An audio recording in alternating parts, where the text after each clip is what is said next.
Good morning, this is Bill from Auto Europa Naples, and today I'm back at the house to bring you this 2003 Mercedes-Benz S500 sedan.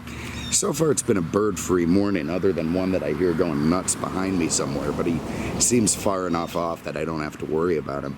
Now, I can tell you that I got the message about the video inside our little new photo booth at the place, and I can appreciate that. It is kind of a small and claustrophobic space. Now that bird is closer. Where the hell is he at? There, look at that. Zooming in. There he is. There he is. I don't know what it is. You see, this is the thing, too. In that space, I didn't have to worry about birds, and that was kind of nice. There he goes. All right. You know, I get it. You know, it is small. It's claustrophobic. It's a strange little spot. You know, here's the thing, is I've got these two sales guys, Travis and Richard. They're both very nice guys with, you know, some exceptions. But pretty nice guys anyway, and they say, you know, look, man, it's great that, you know, you're out there in the world and, you know, worried about the birds and interacting with the weed whackers. But, you know, I'm making soup out of ketchup and water because we've got 17 cars in the back that aren't marketed yet. And, you know, it's like waiting for Picasso to do a damn painting just to get a car on the internet. So, you know, we built that booth with the idea that the lighting would work, that, you know, we'd be able to get a bunch of cars in and out of there every day. These guys would be able to finally think about putting their kids through college, and you know, there's some joy to that. But you know, anyway, oh boy, where the hell is that one? Anyway, so I've got to find some kind of a compromise, and I think what I'm going to do is do, you know, the cars that I like, I'm going to take home, I'm going to do them here, I'm going to, you know, do them the way they've always been done, and then I may make another secret account, you know, just to do this production line car thing so we can get some of the other ones up and marketed. Anyway, we'll figure it out as we go. But for the moment, here we are, and I'm sure you're all really tired of hearing about, you know, our little internal workings. This is a W220 Mercedes-Benz sedan. It came after the W140 car, and, you know, in many ways was an improvement on that car. In some ways, it was, you know, a different direction for Mercedes. Smaller, lighter, not made to the same over-engineered quality, and, you know, just a, you know, more in line with the way modern sedans are made at every company. And, you know, you could say that's a bad thing or a good thing. In the preponderance, it's a good thing, because maintaining a 140 car is a little bit like having, you know, a Maserati Quattroporte from the 80s. I mean, it's just really hard to keep it on the road. Every part costs $1,000, and it's just a genuine pain in the ass. The 140, you know, there it is. The 220, and all these loud trucks. You've got a crew of diesel trucks meeting. Anyway, the 220 car became, you know, something that a little, you know, a little bit easier on the pocketbook. They've aged very, very well. They don't require a lot of repair, and God knows they're very good-looking cars. This one, 03, first year of the facelift, which is a good thing. It means you get these better-looking headlights, better-looking wheels, some nice exterior styling cues. You know, very, very cool all around. One-owner car, 26,000 miles. It's exactly the way that I like to find these things. You can see it's riding Michelin's on those 17-inch styled 5-star alloys. It's finished in a midnight blue color, which is absolutely gorgeous. Gee, I really hope this Power Stroke just comes and idles directly in front of the house. That'd be great. Love it if you'd do that. Wonderful. Anyway, where am I at? Beautiful, big, long, badass sedan. You know, there was some competition for it. You had the BMW 7 Series, you had the Audi A8, and they were all very nice cars in their own way.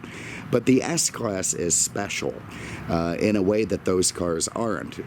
You know, I'll get into some of the reasons why in a minute. But let's say you're showing up at the Oscars or, you know, at a business meeting, and you're in an Audi, you're in a BMW. Okay, you're doing pretty well, you're fine, you're getting there. You show up in an S-Class, you're the master of the universe. I mean, this is just historically and currently the car of luxurious personal transport, whether you're riding in the front seat or the back. Anyway, let's just get into it. Rough Monday morning. I put in 14 hours yesterday dicking around with the new place. So I'm tired as hell. Anyway, big back trunk here, all very nice. Plenty of room to put your stuff. No worries at all. You see we got the original floor mats there. You know, it's a trunk. It's well appointed, well finished. You got a spare tire underneath this panel here. In here, you're going to find a nav drive for the DVD and everything nice and proper there. Now, when you pop the trunk up, that little chrome handle comes out, not unlike the 140 cars.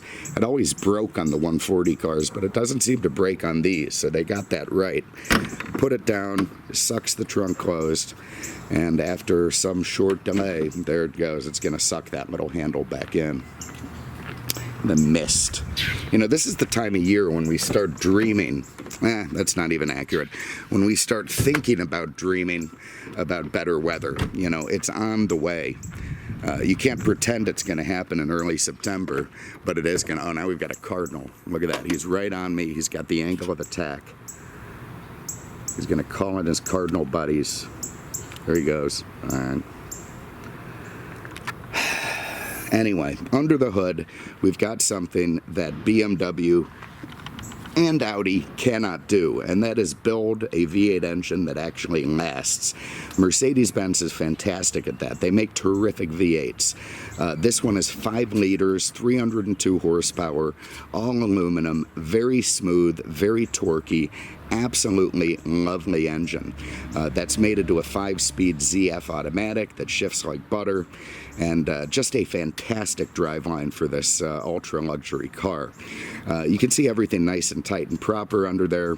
Lovely styling, all very, you know, much as it should be. So great engine under the hood of these S-Classes. Also love the hood star. I hope Mercedes never gets rid of that. All right, in the back seat, you've got tons of room, and you've got the upgraded leather from the S500. The 430s didn't have leather that was as nice. You can see it's all lovely and mint back here. Very doubtful anyone even rode here. The guy was probably too cranky to have grandkids if he kept his car this nice. You've got almost as much legroom as you would have in the front seats. You've got lovely little burlwood. Good Lord. Anyway, noisy over there. You've got lovely little burlwood inserts everywhere, nice in here, contrasting grays and tans and bunched leather, rear airbags, even little ashtrays, you know, in case you're some sort of a German executive riding in the back of this thing. So even your biggest Canadian is going to be happy back here, no problems. It's a fantastic place to be. Also has closing assist, so when you close the door, look at that, sucks it in. Very nice stuff. So your girlfriend doesn't have to slam it like she's closing the vault on a bank safe. Up front, same story, gorgeous, lovely little chrome, you know, edge scuff plates there as you're getting in. Beautiful 17-way power seats. I mean, Mercedes makes the finest seats in the business, no question. You know, BMW can suck it when it comes to seats. These things are fantastic. And I'll tell you why. They balance two things beautifully. You know, they're like getting into a lazy boy. I mean, they're so comfortable. You have one of these things in your living room, you know, on a pedestal, you're going to be very, very comfy. And at the same time, they give you all the proper support that you need to not, you know, feel like you just did a journey of 1,000,000 steps when you get out of it after a long trip. There is simply no better road car in the world, and I include the town car in that than the S500. It just does it better. You know, it's a fantastic car to take a trip in. Again, beautiful door panels, lovely seat controls. You got your memory seats, your heated seats, these great switches with the movable cushion on top so you can really get things right. You got your mirrors there. They fold in. Your window controls. You see your Bose sound. Side airbags. Thing has like 15 or 18 airbags in it, so you're going to be pretty safe. And everything just real nice. Also the wood steering wheel package, which I like, except if you leave it outside in July, you're going to have to wear asbestos gloves when you get in to drive it. All right. Let's fire this thing up. Look at this, even 2 keys. One thing that scares me, and I haven't jerked with this yet, oh, it's a low jack. Oh, thank God. Okay, that's fine. I thought it was one of these really cheesy aftermarket alarm systems that some people put on. And God, please don't do that to your car. Have some sympathy for the poor old sales guy who's going to get in it later and somehow find a way to set it off and sit there with the thing beeping at him and then have to pay somebody to remove it because it's irritating as hell. Get a little IC going. I'll tell you what else is irritating. On the way to work yesterday, I'm just taking my time doing 5 over the speed limit, the way people do, a pretty busy road. When all of a sudden this Lumina, I don't know if it was Lumina, but might as well have been a Lumina, with one temporary spare, comes barreling through all of us with some frenetic-looking woman driving it, hair flying, baby seat in the back. I don't know if it was occupied or not. I wouldn't care anyway. But, in and out of traffic, weaving all over the place. And, here's the thing. I know she's not, a brain surgeon who's been called to do an emergency operation on somebody important, or not, has to get to the hospital to do it. Absolutely not. There's no way a brain surgeon's going to be driving an old Lumina with a temporary spare. So what is she in a race for? I mean, is there a 2-for-1 at Target? What's the hurry? Leave earlier. Anyway, okay, so ensconced behind the wheel of our fantastic big German Q-ship here, you can see we have a very nicely laid out backlit instrument cluster. I think that was an answer to Lexus. It kind of reminds me of the instrument clusters on the earlier LS cars, so Mercedes may be answering with that one. You got a big 160 mile an hour speedo, you got your temp, you got your tack, you got your fuel, you've got driver information center in the middle.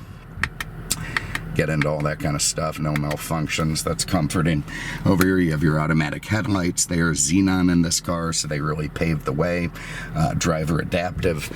Over here you've got this row of course, Mercedes-Benz ridiculous hieroglyphics. This will run up the sunscreen in the back, very, very nice. This turns off the Parktronic in case, oh jeez, just want to get the fan down. All right. This turns off the Parktronic if it's beeping at you. This is part of the airmatic suspension here. This will raise or lower the car, if you need more ground clearance for some reason. Maybe you're about to drive over a luminous temp spare that fell off. This is, I believe, the optional airmatic ride control. So we press that once, it's going to stiffen the shocks a little bit. Press it twice, it's going to make it a little bit more sporty, and leave it off, and we're in full comfort mode. This is just a hazard switch. We've got our unlock switch. We've got our electronic stability program.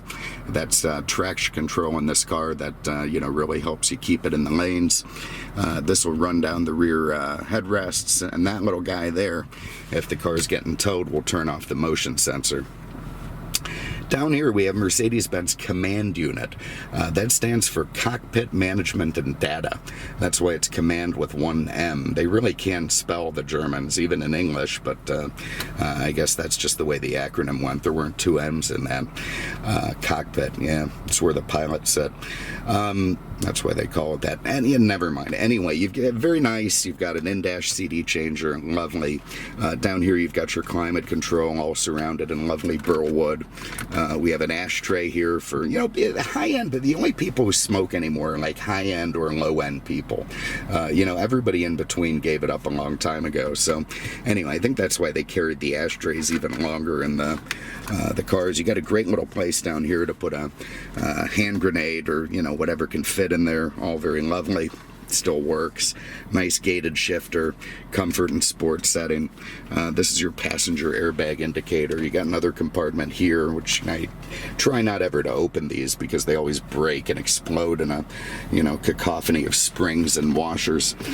This thing had it looks like some kind of a StarTech mobile phone setup of some kind. That's all analog. It's gone. Don't even. You know what? I take it back. There is some sort of a connection you can put in this thing to make it Bluetooth, but not something I'm going to dick with. Then down here, the wrench and the service, that's part of Mercedes-Benz M-Brace, their OnStar. That also works with this SOS button here. So if you're lost at sea, don't build a raft or, you know, try to take your tooth out in a cave, just press that thing and some stern German woman's going to come on and ask why you're bothering her and what you need. You've got a self-dimming mirror here with home link garage door. Got a nice big power sunroof, huge. Works good, thank God. You know, I never test those until the video. It's like, it's just a bit thrilling to me because there's always the question of whether or not they're going to work. Most of the time they do. In here we've got a very nice set of books. It looks like a dictionary. I'm going to leave that for you to go through, but all very nice stuff. And again, being an S500, this thing would have stickered in the 90 grand range. So we're talking about a pretty expensive car. There you can see the Parktronic Controls, one over there, one over here. I like that better than them making you look at it in the rearview mirror. You know, this way, you know, you don't have to sort of dick around with your head to try and figure out if you're about to hit something. You probably should be able to do it without that anyway, but I guess it's nice to have it. Let's go for a spin. And I'll just tell you, man, you're sitting in this thing, rolling down the road. I mean, you are the chairman of the board. I say it every time, but it's true. I mean, this is not a car for mere mortals. I mean, you're driving by the big BMWs and Audis thinking, oh, isn't that very nice? Because you're in an S-Class, which just exudes style, power, comfort, history. You know, it is just the mode of transport. And it is silent, you know, the big grumbling V8 up there, but they've managed to deaden the sound so perfectly. You still get the hint of the motor, but at the, it's still a little comfort sport. You still get a hint of the motor, but at the same time, you're really detached from it. You hear that? And it is this strong, steady, beautiful torque pull through the rev band. This thing will fly. I mean, it's just an Autobahn burner. You run down the Autobahn 140 miles an hour on the way to work. You know, it is a fantastic, fantastic way to get from point A to point B. You know, we can talk about electric cars and Teslas and saving gas and saving the planet. The hell with it. Give me a big V8 powered S-Class any day, and I will be a very happy cat driving to where I need to get to. So anyway, this is a 2003 Mercedes-Benz S500 sedan. It's got 26,000 miles, hilarious, fantastically maintained, garage cap, midnight blue, beige inside. This thing's an absolute champion. If you have an interest, give us a call. 239-298-8000. New number. Service and sales, we split apart locations, so you got two different locations now, two different numbers. 239-298-8000 on the web at aenaples.com. Thank you so much for having a look. We appreciate it, and we'll see you with the next one. Take care.